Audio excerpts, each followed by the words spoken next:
tires hummed a low drone against the rainy asphalt of the Ozarks. It was deep into the night, one of those drives where the world shrinks to just your headlights, cutting through the dark.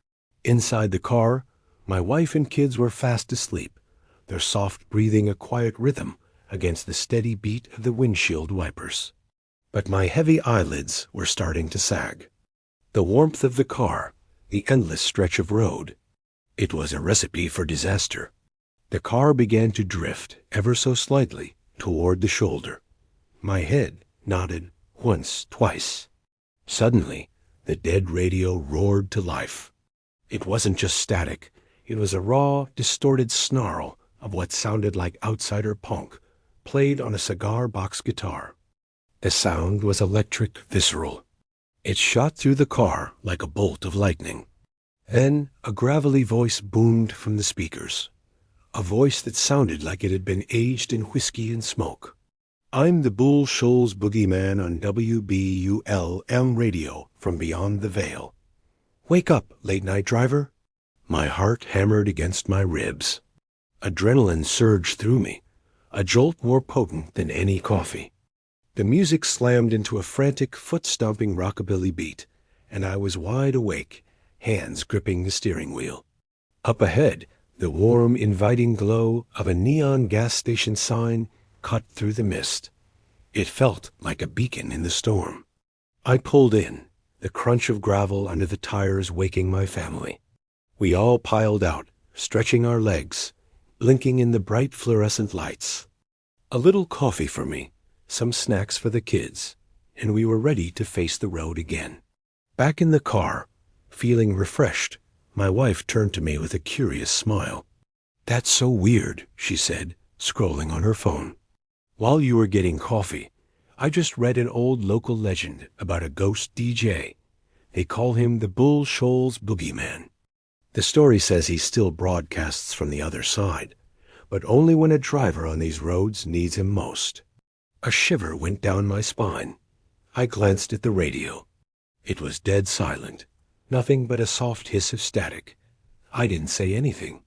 I just whispered a silent thank you to the empty air and pulled back onto the foggy highway, the phantom guitar riff still echoing in my mind. The road twisted and turned, the fog clinging to the hills like a shroud. As we neared Harrison, a figure suddenly appeared in my headlights, standing right in the middle of the road. It was a man, dressed in a vintage leather jacket, and he was holding a cigar box. My foot slammed on the brakes, the car skidding to a halt.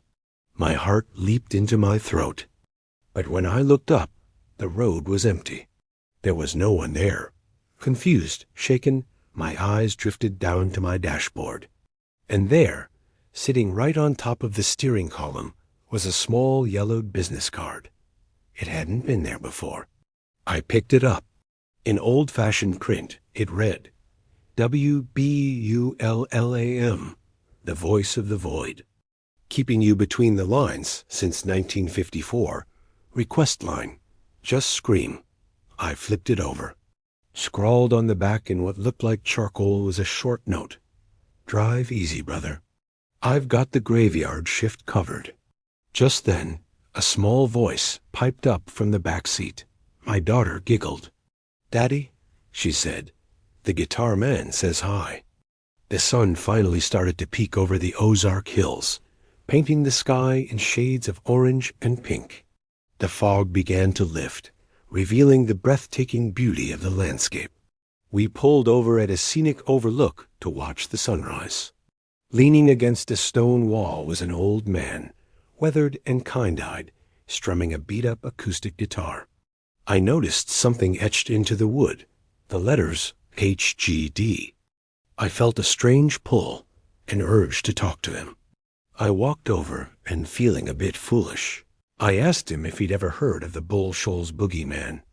He let out a low, rumbling chuckle. "Old Boogie?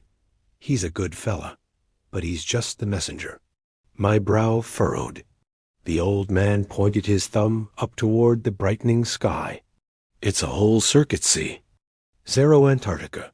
They send the tunes down from the stars. Boogie, He picks him up and broadcasts from the veil to keep folks safe.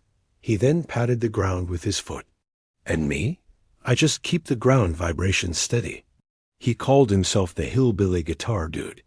He said the mountains had a rhythm, and it was his job to stay in tune with it. We talked for a while longer, about music, the stars, and the magic of the road.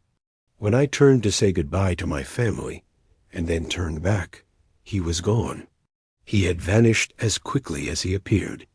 But there, on the stone wall where he had been sitting, was a single glowing guitar pick. It shimmered with an otherworldly cosmic light. I picked it up, feeling its strange warmth. The Ozarks were full of secrets, and as I held that impossible object in my hand, I knew I was finally in on the song. Thanks for listening. If you enjoyed this journey into the unknown, hit that subscribe button and join us for more stories from the road less traveled.